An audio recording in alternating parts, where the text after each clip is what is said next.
Capítulo 6. O fim do filme.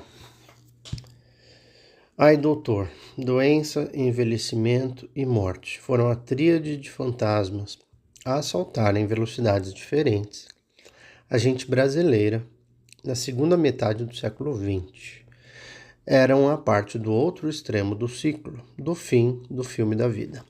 Mas, apesar das moléstias e das restrições da velhice, o aumento gradativo da esperança de vida sem doença ou invalidez deu origem a um novo momento, a terceira idade, e fez entrar um personagem na vida da família, os avós, não mais velhinhos de cabeça branca a esperar a indulgente visita dos netos, não mais a figura do ancião que sobreviver à vida adulta, exposto às doenças, dependência e pobreza, um fardo para os descendentes. Com a melhoria da saúde, o acesso a hospitais, medicamentos básicos e o desenvolvimento dos sistemas de aposentadorias, graças ao qual recebeu um rendimento médio mais elevado. Esse membro da terceira idade passou a ter um período ativo de vida, envolvendo viagens, lazer e suporte familiar. As revistas não paravam de apregoar que, entre aspas, o velho agora era jovem. Tinha que controlar o peso, fazer exercícios regulares, praticar yoga, caminhadas, natação, parar de fumar e de beber, além da saúde melhor. O período oferecia um certo conforto econômico. Caiu os números dos que viviam com os parentes, assim como declinavam os problemas de deficiência física e mental. Segundo a economista Ana Amélia Camarano, foi crescente a proporção de idosos de ambos os sexos que passaram a viver sozinhos. Envelhecer, um processo inexorável, mas não devastador. Não interessa a idade que se tem, mas a reviravolta que se pode dar na vida, afirmavam os gerontólogos. Se era comum pensar que a industrialização e a urbanização destruíam a segurança econômica e as relações mais estreitas entre as gerações na família, pesquisas recentes comprovam que a universalização da seguridade social, as melhorias nas condições de saúde e outros avanços tecnológicos, tais como os meios de comunicação, os elevadores, os automóveis, sugerem que viver só para os idosos representa uma forma mais inovadora e bem-sucedida de envelhecimento do que abandono, descaso ou solidão, explica Camarano. Viver só passou a ser um estágio temporário do ciclo de vida. Estaria refletindo preferências. E era sempre bom lembrar, a proximidade geográfica esteve longe de garantir a maior frequência de contato com filhos e netos. Graças à universalização dos benefícios da Seguridade Social, as famílias brasileiras que tinham idosos estariam em melhores condições econômicas do que as demais famílias. Eles seriam relativamente menos pobres e seus membros dependeriam menos da renda do chefe. Curiosamente, sublinha Camarano, há menos pobres e indigentes entre as famílias com idosos chefiadas por mulheres do que aquelas chefiadas por homens. Isso se dava em parte porque a legislação brasileira permitia que as mulheres acumulassem os benefícios de pensão e viuvez. Em 1998, 7,7% das mulheres idosas acumulavam os dois tipos de benefícios, pensão e viuvez. Além disso, tanto os homens quanto as mulheres podiam acumular os benefícios da aposentadoria com o trabalho. Mas, durante essa fase de prolongamento da vida, o casal idoso encontrou-se num olho no olho, face a face, sem atividade profissional e em boa saúde, perguntando-se se não desejaria outras mudanças. Então, o aumento dos divórcios após os 60 anos também revelou um desejo de rupturas, ainda que tardias. Era o chamado divórcio grisalho. Nunca era tarde para encontrar um novo amor. Para os viúvos, a possibilidade de refazer o casal esteve presente desde sempre, pois eram minoria. As colunas dos jornais esclareciam: divórcio na terceira idade, cuidados ao casar depois dos 60, nunca é tarde para ser feliz, namoro na terceira idade.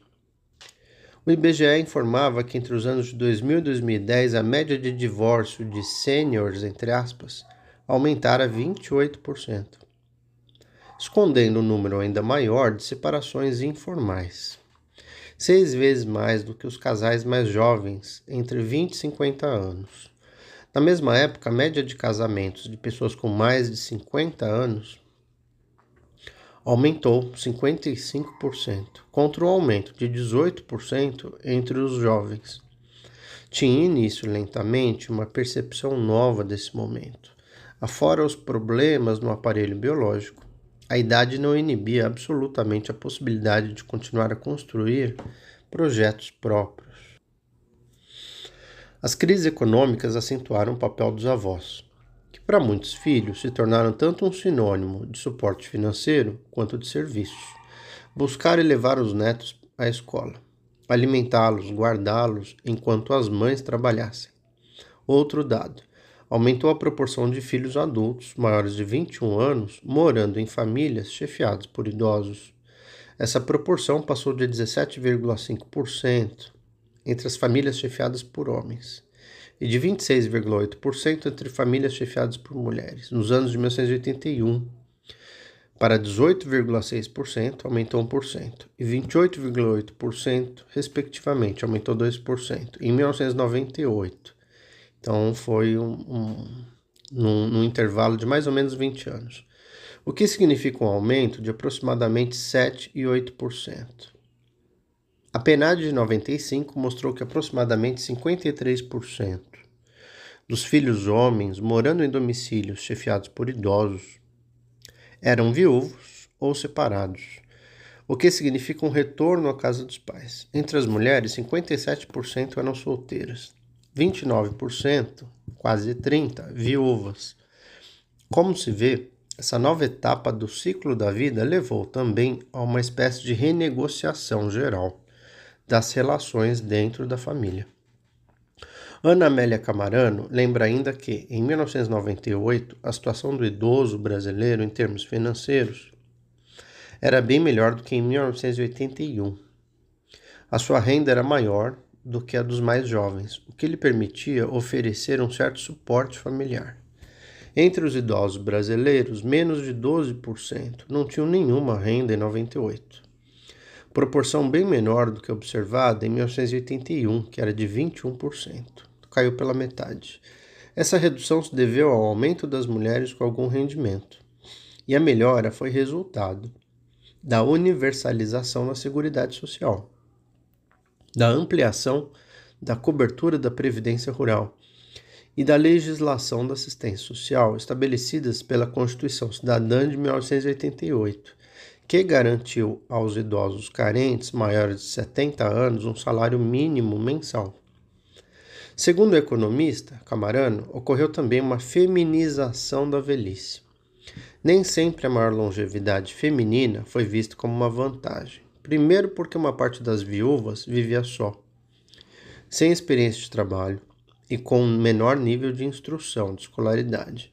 Segundo lugar, porque a prolongação da vida fez com que muitas idosas passassem pela experiência de debilitação biológica devido a doenças crônicas.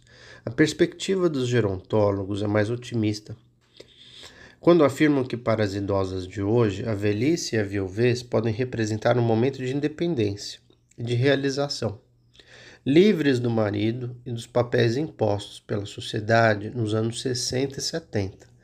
Elas vão viver. As mulheres idosas apresentam, em geral, uma tendência maior do que a dos homens a viverem sozinhas. Essa tendência crescente deve-se ao fato de que uma grande parte delas se encontrava na categoria de viúvas e uma proporção crescente na de separadas / desquitadas ou divorciadas. Segundo o PNAD de 1995, as mulheres viúvas constituíam 45% das mulheres idosas, as separadas 7% e as solteiras 7%. Quase 80% dos homens, por outro lado, estavam em algum tipo de união conjugal, informal, As diferenças entre os sexos quanto ao estado conjugal resultavam, por um lado, da maior longevidade das mulheres. Mulheres vivem mais. E, por outro, decorrência de os homens terem a oportunidade de se casar com mulheres mais jovens. Um verdadeiro desafio à saúde pública no Brasil, o número de idosos com mais de 60 anos Passou de 3 milhões em 1960 para 7 milhões, mais que dobrou, em 1975. E 14 milhões, quadruplicou em 2002, um aumento de 500% em 40 anos. Em países como Bélgica, por exemplo, foram necessários 100 anos, um século, para que a população dobrasse de tamanho, explicam os pesquisadores de saúde Maria Fernanda Lima Costa e Renato Veras. Eles também lembram que um dos resultados dessa dinâmica foi a demanda crescente por serviços de saúde. Com o declínio da mortalidade, o idoso passou a viver mais e precisou de mais leitos, remédios e tratamentos, pois a maioria de suas doenças é crônica. Apesar disso, como demonstrou o epidemiologista Alexandre Kalash, a expectativa de sobrevida nas idades mais avançadas é bastante elevada no Brasil, aproximando-se da observada nos países desenvolvidos. Isso ocorre porque a expectativa de vida ao nascer é fortemente influenciada pela mortalidade infantil, que ainda é relativamente alta no Brasil. Os que conseguem sobreviver às más condições de vida dos primeiros anos têm uma esperança de sobrevida mais elevada nas idades que se seguem. Isso resulta em que existam poucas diferenças entre pessoas mais ricas e mais pobres no que diz respeito à sobrevida nas idades avançadas. Do que morriam os idosos? Camarano responde: doenças do aparelho circulatório aparecem como principal grupo de causas entre a população idosa em ambos os sexos. Entretanto, sua participação relativa diminuiu ao longo do período, de 42,7% dos óbitos masculinos em 1980. As doenças do aparelho circulatório passaram a ser responsáveis por 39,4% em 97, diminuiu. Entre as mulheres, observou-se uma situação semelhante. De 46,9% dos óbitos femininos em 1980, esse grupo de causas foi responsável por 36,3% em 95, também diminuiu. Em contrapartida, observa-se que os outros grupos de causas de morte tiveram sua participação relativa aumentada. Entre eles destacam-se doenças do aparelho respiratório e os neoplasmas. Entre homens, aumentou o peso das mortes por doenças do aparelho digestivo, entre as mulheres por doenças endócrinas e do metabolismo. O suplemento especial da PNAD de Saúde de 98 indagou como a população idosa brasileira considerava o seu próprio estado de saúde. Aproximadamente 83% avaliaram esse estado como regular ou bom. Embora essa proporção decresça por idade, 75% da população de 80 anos ou mais consideravam seu estado de saúde como regular ou bom. As mulheres, no entanto, se sentiam menos bem do que os homens. Em 1985, Tancredo Neves, aos 75 anos, não se sentiu bem, foi operado, morreu no hospital de base de Brasília. Sua diverticulite foi explicada e estampada com fotos em todos os jornais e revistas do país. É provável que quase 100% da população de baixa renda não soubesse o que era diverticulite. Para as classes médias, leitoras de revistas semanais há décadas, porém, não faltava informação sobre doenças e suas curas. Em 1968, fez sucesso uma farta matéria sobre o primeiro transplante de coração no país. A capa da revista O Cruzeiro trazia um close do órgão pulsando debaixo do bisturi do médico. No Hospital das Clínicas de São Paulo, o Dr. Euríclides de Jesus Erbini operou com sucesso João Ferreira da Cunha, órfão de pai e mãe, semi-analfabeto, 23 anos, fumante, que sonhava ser boiadeiro. Era a primeira cirurgia do gênero na América Latina. Em cada número da revista Realidade havia uma seção específica sobre medicina. Em 66, em matéria sobre o câncer, a revista reclamava: ignorância e medo sobre a doença também matam. E esclarecia: o câncer não era nem hereditário, nem contagioso, nem doloroso, nem fatal. Não nascia de ferimentos ou pancadas, da importância do diagnóstico precoce e do uso do laser no tratamento, capaz de salvar 2 entre 6 pessoas. Em 72, a Epidemia Nacional do Medo, como foi chamada, a epidemia de meningite, apavorou a população. Qualquer febre horripilava os pais. Nuca dura, dor de cabeça, sonolência, o surto estava em toda parte. e aparecia e desaparecia em diferentes regiões, e não faltaram reações da população desassistida, dignas da revolta da vacina do início do século XX. Na pequena localidade de Itabira, em Minas Gerais, médicos acorreram para conter um surto de meningite. Tomaram medidas saneadoras, como trocar copos de vidro por copos de papel para evitar o contágio. Foram corridos a pedradas pela população. Desde 1975, a revista O Cruzeiro anunciava a cura do neoplasma. Soros e vacinas do Dr. Sembranelli de Taubaté salvavam vidas no Brasil e no exterior. Teria o Instituto Karolinska da Suécia roubado a fórmula do paulistano? Certamente não. Seus pesquisadores não saberiam fabricar a pubamicina, à base de um fungo que cresce nas raízes da mandioca brava, ou o soro carcinolítico retirado de burros que pastavam nas imediações de seu laboratório. Nessa época, eram cerca de 520 mil brasileiros por ano sorteados, entre aspas, na loteria do câncer. No Acre, nenhum só leito. No Maranhão, a estrutura estava montada, mas não funcionava. No Piauí, dos 9 hospitais, apenas um tinha um serviço de prevenção. Em Fortaleza e Belém, o câncer já era a segunda causa de morte, precedida apenas por disenteria. E o Instituto Nacional do Câncer chegava aos 34 anos com déficit de médicos, enfermeiros, laboratórios destruídos e aparelhos defeituosos.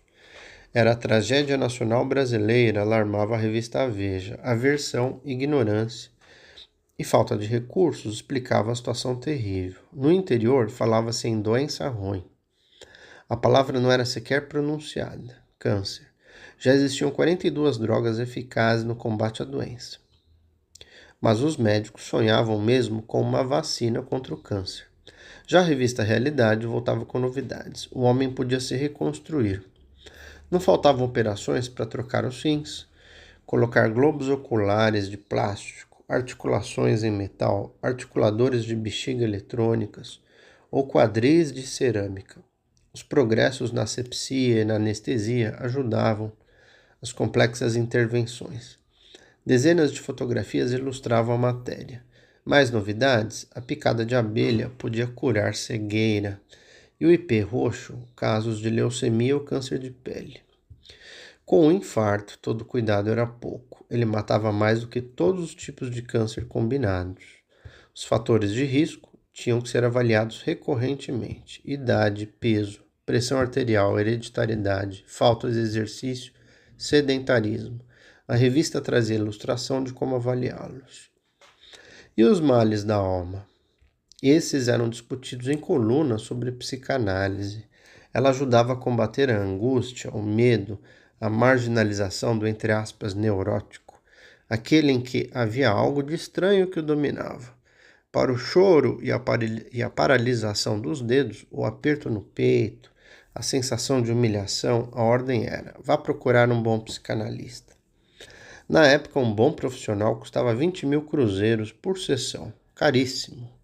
Na outra ponta da sociedade, na mesma época, a revista Realidade lembrava que 40% dos brasileiros morriam de doenças endêmicas, como verminose, gripe, pneumonia, tuberculose, sarampo, tétano. Causas desconhecidas eram apontadas em milhares de atestados de óbito, sobretudo em pequenas cidades do interior do país. Malária, leishmaniose, esquistossomose também ceifavam vidas, sobretudo nas áreas rurais. Até 1970, o plano do Ministério da Saúde era erradicar a varíola, bexiga, mas como? O país tinha então 35 mil médicos, quando precisava de pelo menos o dobro, 70 mil e mais 10 mil, para corresponder ao número exigido pela OMS, atingindo a proporção de um médico para cada 1.000 habitantes no mínimo.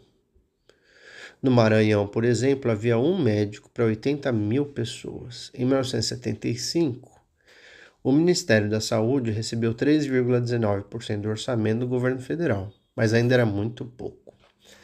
Em 1985, só se falava na Síndrome da Imunodeficiência Adquirida, AIDS, e de seu crescimento no país. Doentes esquálidos aguardavam em macas nos saguões de pronto-socorros, denunciava a Veja. Os testes para detectar o vírus do HIV ainda eram erráticos. E as drogas então desenvolvidas no Instituto Pasteur em Paris, tão tóxicas que não podiam ser usadas sem dano no paciente. Mas a busca para a cura da AIDS não deixava ninguém perder as esperanças. Em 95, as queixas eram contra as UTIs. Um inferno na terra, segundo quem escapava do mundo, de lâminas, agulhas e gemidos. 3 a 4 pacientes eram salvos, mas a que preço, acusava a Veja. Aperfeiçoadas durante a Guerra do Vietnã, as UTIs se beneficiaram de um invento norte-americano, catéter, capaz de administrar o sangue, o plasma e soros que, junto com respiradores, cardioversores, eletrocardiógrafos e outras máquinas, ofereciam uma espécie de ponte para a salvação. Se ela custava chegar, para fazer frente ao desespero, sobravam santos remédios, entre aspas, ou a fé que curava. Foram décadas de sucesso de cirurgias espirituais, como a que experimentou a bela escritora Marina Colasanti, filmada e registrada pelo marido Afonso Romano, executado pelo famoso Dr. Fritz. Ela, de bruços, viu o médico cortar-lhe a carne com um bisturi junto à coluna, acima da cintura, e dar depois umas marteladas para quebrar a calcificação. Tudo uns 15 minutos no máximo. Pediu a ela que pensasse em algo agradável. Perguntou se sentia dor. Ela estava tranquila. Meteu o bisturi, mexeu lá dentro. Depois pediu alguém para costurar. Marina se levantou e saiu andando. Em casa ainda subiu a escada para o segundo andar, foi para a cama descansar. Teve sono e dormiu, e não sentiu nada. Chico Xavier, José Arigó, Dr. Fritz. Seus nomes eram verdadeiros lenitivos para aqueles que estavam desenganados e enchiam as páginas de jornais e revistas. Centros especializados com espíritos de médicos e cirurgiões às dezenas. E pacientes aos milhares pareciam hospitais. Com espaços para recuperação e internação de pacientes, ali se faziam consultas, tratamentos e operações, como a que fez Marina Colasanti, distante dos curandeiros tradicionais ou da medicina receitista usada décadas antes. Eles refletiam a modernização da sociedade e eram frequentemente procurados por integrantes dos estratos socioeconomicamente mais elevados.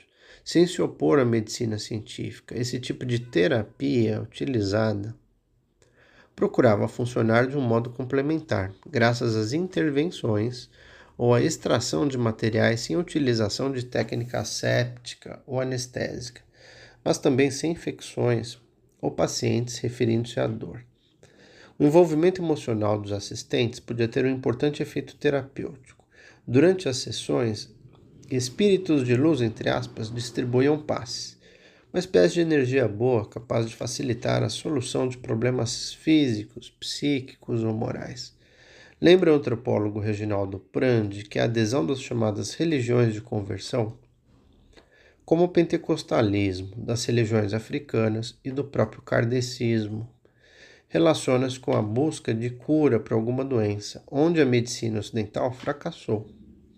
Ao ganhar tão grande visibilidade, tais cirurgias espirituais foram desautorizadas por líderes espíritas, mas desautorizados ou não, repetiam-se diariamente. Outra cena registrada por Afonso, antropólogo. Num domingo, dia das crianças, no espaço Dr. Fritz, num subúrbio carioca. Lá estava o general Figueiredo, sentadinho, vestido simplesmente com um suburbano. Figueiredo contou que não sentia dores na coluna, só nas pernas. Por isso não montava mais a cavalo. Depois do ai doutor, ouvia-se o morreu coitado. Na segunda metade do século XX, a morte mudou de pouso. Ela não acontecia mais em casa, entre os familiares. Passou a se dar no hospital, uma morte asséptica e silenciosa. O binômio doença e morte foi removido do controle doméstico para a instituição hospitalar. Segundo especialistas, foi acompanhado de ansiedade, atributo que os moribundos de outrora conheciam pouco.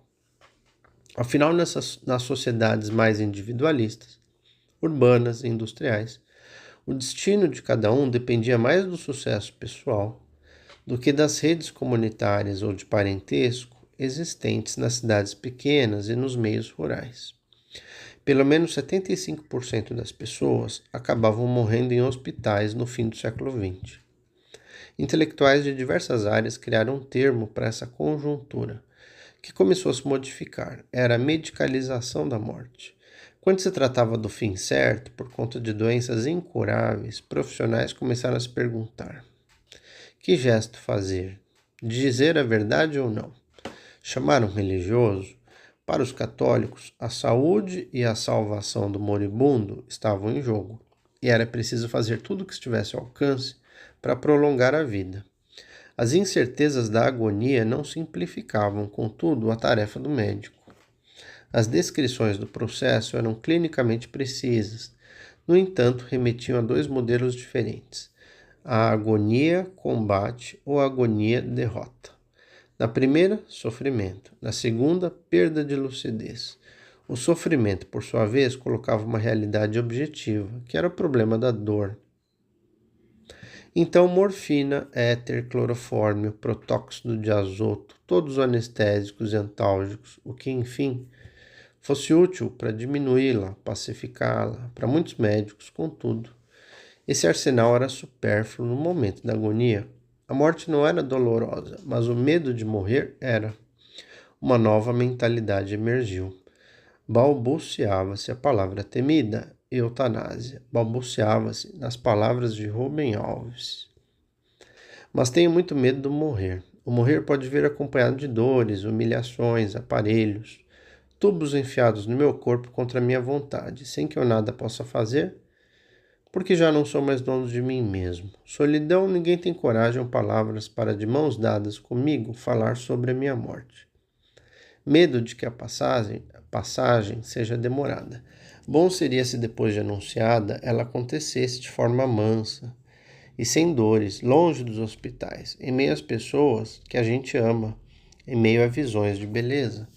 Mas a medicina não entende isso. Um amigo contou-me dos últimos dias do seu pai, já bem velho. As dores eram terríveis, era-lhe insuportável a visão do sofrimento do pai. Fecha aspas. Dirigiu-se então ao médico, como continuou contando o escritor e filósofo, Rubem Alves. O senhor não poderia aumentar a dose dos analgésicos para que meu pai não sofra? O médico olhou com olhar severo e disse: o senhor está sugerindo que eu pratique eutanásia? Um outro velhinho querido, 92 anos, cego, surdo, todos os esfíncteres sem controle, numa cama. De repente, um acontecimento feliz. O coração parou. Ah, com certeza fora o seu anjo da guarda que assim punha um fim à sua miséria. Mas o médico, movido pelos automatismos costumeiros, apressou-se a cumprir seu dever. Debruçou-se sobre o velhinho e o fez respirar de novo. Sofreu inutilmente por mais 2 dias antes de tocar de novo o acorde final. Fecha aspas. A morte, tão presente e próxima no passado, se tornava vergonhosa e estrangeira na segunda metade do século XX. Processos de racionalização e burocratização da sociedade, associados ao desenvolvimento rápido de conhecimentos e técnicas médicas, transformaram a relação com a morte e o morrer. O culto ao morto, como foi descrito pelo etnógrafo Luiz da Câmara Cascudo, um momento de comoção social seguido por um rigoroso processo ritual. Já não era realizado com tanta frequência. Outrora, sublinha o historiador Tiago Rodrigues Tavares, depois de preparado o corpo, fechavam-se as janelas, acendiam-se as velas, vizinhos, amigos e familiares prestavam suas últimas homenagens junto ao morto, durante as horas que antecediam ao sepultamento. Doravante os cortejos fúnebres que antes cortavam as cidades a pé, agora mal podiam ser vistos. Os automóveis se perdiam no tráfego, assim como o carro funerário. No interior de Minas Gerais, até hoje, vestido com roupas de, entre aspas, ir à missa, o povo dá frequência nos velórios. No sertão da Bahia, em Jequié, como nos mostra o testemunho de Domingos Ailton de Carvalho, abre aspas, ainda morre em casa. Mas no passado o número é maior. Nas cerimônias fúnebres, realizadas nas próprias casas dos que morriam, se rezava o Santo Ofício, Pai Nosso, Ave Maria e as Excelências. Nas residências dos fazendeiros e coronéis, quando esses morriam, Se matava galinha, porco, carneiro e até bois para dar comida às pessoas que iam para a sentinela. Um biscoito conhecido como pocazói era servido nas casas dos pobres durante os velórios. Também era servido cachaça, tanto na residência dos ricos quanto nas casas dos mais pobres. E durante a sentinela, geralmente no interior da casa ou em torno da fogueira, eram contados causos e piadas. Se convidava o padre para encomendar o corpo. Muitas vezes tinha missa de corpo presente. Hoje a maior parte dos que morrem é velada em velatórios ou igrejas de protestantes. Raramente se vela em igrejas católicas nos dias atuais. E o ritual de rezas tem diminuído, mesmo entre os católicos. Não se reza mais, por exemplo, as excelências. Excelências eram rezas ou cantos desde sempre entoados ao pé dos moribundos, para despertar neles o horror do pecado, incitando-os ao arrependimento ou à salvação de suas almas. Já é uma hora que os anjos vieram te ver, e ele vai também com você. Tentou se esconder a morte, fazendo com que seu tratamento fosse de responsabilidade de técnicos especializados. A religiosidade católica se manteve, mas o processo de secularização da morte e do luto ganhou força. No tratamento com os moribundos e cadáveres e no cuidado com as sepulturas, a mudança se evidenciou, explica Tavares. Essas atividades saíram das mãos dos familiares, parentes e amigos e passaram para especialistas remunerados. A morte meio que se profissionalizou. A família transferiu o moribundo para o hospital, que por sua vez o transferiu para as empresas funerárias. O defunto então passou a ser tratado como uma mercadoria. Hospitais e funerárias começaram a trabalhar juntos, os familiares vendo nessas empresas uma maneira rápida e fácil de resolver esse problema. O corpo morto já não ia para a igreja para que tivesse lugar a missa de corpo presente. Como também não era mais velado em casa, era levado para um salão funerário nos cemitérios. Ali se criava um novo ambiente, com regras a serem seguidas, a emoção e o choro em excesso deixados de lado, podendo mostrar-se somente nos semblantes dos amigos e familiares mais próximos. A serenidade e a tranquilidade, tidas por expressões de boas maneiras, deveriam cobrir o rosto dos conhecidos. Quanto ao morto, todo o traço da morte fora eliminado de seu corpo. Era lavado, embalsamado, cuidadosamente vestido e maquiado. Os funcionários cuidavam de apagar qualquer traço de agonia e sofrimento, poupando assim os vivos e, entre aspas, respeitando a imagem dos mortos. Mas isso no fim do século XX, pois antes era difícil em certas localidades arrumar até caixão. No Vale do Jequitinhonha, em entrevista a Rodrigues Tavares, uma senhora identificada como Rafaela contou: quando eu cheguei aqui, tinha que fazer o caixão. Não encontrava a urna pronta. Roupa para as pessoas era uma dificuldade para tudo. Meu sogro tinha loja. Morria uma pessoa, eles vinham de madrugada, batiam na porta para pegar tecido. Tinha um tecido próprio. E arrumar madeira para fazer o caixão. Graças a Deus, com a evolução, encontra tudo pronto. Até as coroas eram uma dificuldade. A tia saía às pressas para procurar flores para fazer a coroa. Agora não. A gente encontra a coroa de flores naturais e artificiais, é aquela facilidade. Muito melhor hoje. Antigamente, coitados, até para morrer era difícil. Antes da construção dos velórios municipais, qual era o lugar do corpo? Outra senhora identificada como Ana disse a Rodrigues Tavares: não tinha lugar. Ficava nas casas. Às vezes tinha lugar que nem jeito certo de velar tinha. O cemitério é muito ruim. Agora mudou muito. Mudou como atendimento mesmo. Tem tudo direitinho. Quem pode comprar um caixão melhorzinho, compra. Tem tudo aí. Coroa, tudo direitinho. E tem a casa do velório. E boa. Cozinha, que só você vendo. Tem geladeira, fogão.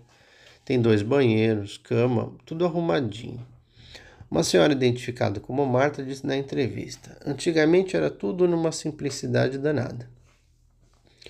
Morria uma pessoa, era enterrada de qualquer maneira. Hoje não. Todo mundo que morre, o velório é entupido de gente. É aquele conforto, pode ser pobre. Se ele for pobre, o povo acolhe. Antigamente era tudo uma pobreza, simplicidade. Hoje tem tudo mais conforto. Lá tem cozinha, tem tudo. O pessoal dorme lá no velório, é café a noite inteira, é quitanda, é tudo. Quando o padre está aqui, ele celebra. O corpo que é velado lá não leva mais na igreja. Houve quem preferisse ser velado em casa, pois lá o defunto fica mais quentinho. Nas grandes cidades surgiram os cemitérios-jardins, com um marketing surpreendente de oferecer dignidade e conforto às famílias. Esse moderno cemitério dificilmente poderia ser identificado como um terreno fúnebre por um passante inadvertido. Ele se revestia da imagem de um parque ou de um jardim, pontilhado por sepulturas discretas. As celebrações em torno da morte continuaram presentes no catolicismo, mas limitadas a certos momentos, como as missas de sétimo dia, de 30 dias e de um ano. Essas celebrações ainda fazem parte do ritual de passagem e têm grande significado para os católicos. Bem viva, porém, estava a indústria da morte. Em Curitiba, de 75 a 77, o número de agências funerárias triplicou. Na mesma época, em Recife, lançou-se a moda de caixões coloridos. Não pegou, mas foi excepcionalmente bem sucedido. Um consórcio de vendas que permitiu o pagamento em vida das despesas do sepultamento. 12 vezes em enterro garantido, com carro fúnebre, flores, etc. Em São Paulo, com a quase totalidade do setor nas mãos da prefeitura. A passagem para o além se sofisticou. Criaram-se templos, onde as cinzas dos que optassem pela cremação fossem depois armazenadas, com toda a dignidade, em santuários de estilo nipônico em Tapecerica da Serra. Na capital ofereciam-se requintados serviços de maquilagem, embalsamento, reconstituição de cadáveres. O departamento de produção do serviço funerário fabricava em média 6.000 caixões por mês e tinha até um modelo International Super Luxo, caixão de luxo, por 5.500 cruzeiros. Incluídos no preço, o aluguel de um Galaxy azul para o transporte do caixão. O preto e o roxo tinham saído da moda. Tinha cafezinho e música suave durante o velório. Tinha distribuição de santinhos e o manto de lumière ou seda para o morto. Por módicos 80 cruzeiros, ele também podia ir de Kombi num caixão de pinho. Desde 74, com a inauguração do crematório da Vila Olímpia, movido a 4 fornos importados de Manchester, Inglaterra, o hábito de reduzir os entes queridos às cinzas começou a se generalizar. A princípio encarado com desconfiança, ele se popularizou e se estendeu ao Rio de Janeiro. No fim dos anos 70, os cemitérios de algumas capitais já estavam superlotados. Os enterros custavam mais caro, alimentando a opção pela cremação. Nas pequenas cidades do interior, as funerárias em um número reduzido continuavam a disputar os corpos nos fundos dos hospitais na Rua Veja. Mas lá, ainda no dia de finados, o cemitério se assemelhava aos santuários durante as antigas romarias. As pessoas se encontravam, circulavam entre os túmulos bentos, conversavam e rezavam para os diferentes mortos, animando cultos privados e públicos. No fim dos anos 80, as revistas de grande circulação começavam a falar na boa morte, que era a eutanásia. Notícias chegavam da Holanda. Lá os médicos aprimoravam técnicas para que os pacientes sofressem menos. 20% dos pacientes com câncer optavam pela morte menos dolorosa.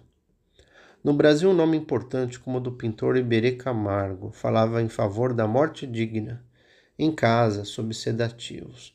A discussão intramuros de médicos educados para salvar e não para acelerar o fim da vida, e as barreiras da Igreja Católica impediam que esse assunto transbordasse. Na mesma época, os planos de saúde privada começaram a ser alvo de denúncias. Mau funcionamento e ineficiência enchiam as páginas de queixas dos pagantes. No fim do século XX, o ritual que cercava o moribundo e o morto já não era mais o mesmo. As mudanças na sociedade moderna, sob influência da secularização dos valores, dos costumes e dos sentimentos, foram possivelmente as grandes responsáveis pelas mudanças do culto ao morto. Ele, o morto, se tornou mais uma linha plana no monitor da tela da UTI. A distribuição dessas mudanças não foi, porém, uniforme, sendo menos acentuada nas zonas rurais. entre as camadas modestas e menos modernizadas da sociedade, assim como em famílias mais religiosas. O bem morrer, que durante séculos pôde ser identificado com um certo padrão ritual, parece ter se perdido no fim do século XX, despido da carga religiosa e do medo de arder no inferno. O transe hoje é assunto para especialistas. Se ao longo da história o morrente tinha a primeira companhia de um padre e depois de um advogado, agora só podia contar com o médico.